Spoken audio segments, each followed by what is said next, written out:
Friends are an important part of life and play a crucial role in shaping our lives. So how do you choose your friends? And how do you know whether you're being a good friend? Jordan Peterson has a very simple answer in the 3rd chapter, Make Friends with People Who Want the Best for You.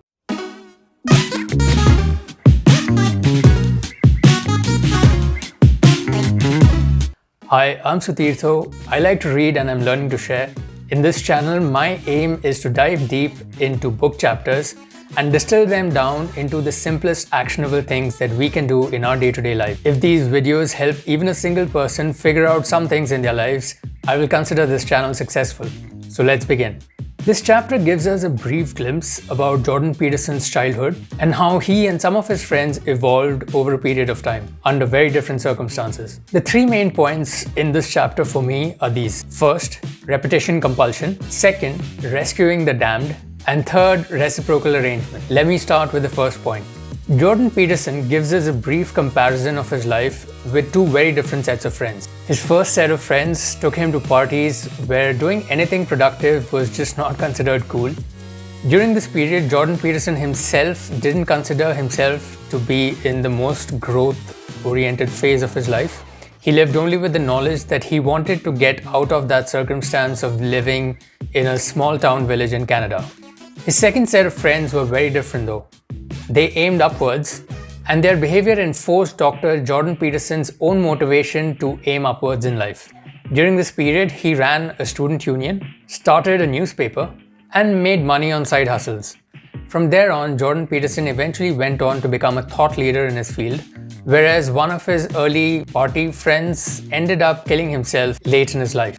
Jordan Peterson reasons this as people who have a low opinion of their self-worth choose troublesome friends, partly because they feel like they don't deserve better. In a way, they just refuse to take responsibility for their lives, and if anything good does come their way, they reject it. Freud calls this repetition compulsion. The author states that if you are keeping company with such people, it's usually not because anyone wants to get better, but because it's easy. You know it, your friends know it, and you're all implicitly bound by this contract to keep quiet about it. Which brings me to the second point of this chapter, rescuing the damned. In this section, Jordan Peterson asks us to note that not everyone who is failing is a victim, and not everyone at the bottom wishes to rise as well. Some people, knowingly or unknowingly, will actually amplify their own sufferings just to prove to themselves that the world is a really unjust place. It is very, very difficult to evaluate who truly needs help and who is just exploiting a willing helper. While he offers no clear-cut way in the book to evaluate this, he does ask us to use our own judgment to figure out where we should really invest our energies while helping a friend. The last point I felt was the most profound part of this chapter. It certainly made me question a few beliefs that I had myself. Many a times we find ourselves in a situation committing to a friend who shows no real desire to improve on his own account, and we term this help as loyalty towards our friend. Jordan Peterson, however, argues that loyalty is not the same as stupidity. Loyalty must be negotiated fairly and honestly, and is in fact a reciprocal arrangement. You are not morally obliged to help a person who makes the world a worse place. Quite the opposite actually. He insists that this is not an easy thing to do. Surrounding yourself with healthy and motivated individuals requires strength on our part. Strength and a lot of humility, because we constantly have to live up to a certain ideal, which is definitely hard. This brings me to the next section of the video, titled So What?,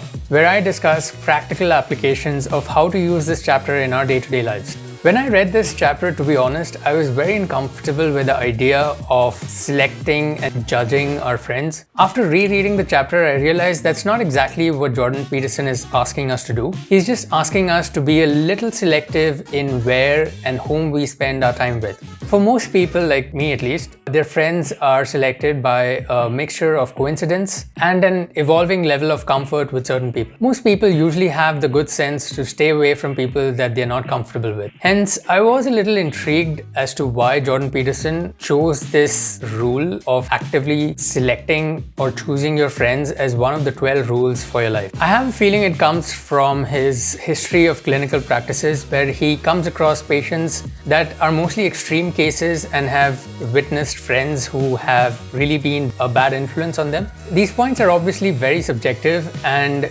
in most cases friendship really evolves over time. So I really struggled with the idea of finding an actionable point around this area. Maybe it's just because I've been lucky to have good friends in life who have always kept me accountable to a certain standard. So after a lot of thought, this is what I came up with. Maybe before you go out judging your friends, a better idea would be to probably figure out what kind of friend you are being to them. Are we ourselves in a positive loop or a negative loop that is impacting our friends in any way? Are we setting standards around ourselves that kind of forces our friends to also adopt a certain higher standard? Are we expecting friendship from people without really offering anything tangible or intangible in return? I think a good, long, honest conversation about this topic can reveal a lot of things about ourselves. I really don't think of this as a daily activity or something that we need to journal about every day, but maybe a once in a year thought experiment should do the trick. This actually ends the topic of the third chapter in this book. Do let me know what you think of this particular rule of Dr. Jordan Peterson and if I can interpret this in any other way. So thank you guys. In the next video, I'll be taking you through one of the points that I found most interesting and most relevant to me at least, which is compare yourself to who you were yesterday, not to who someone else is today. Ciao.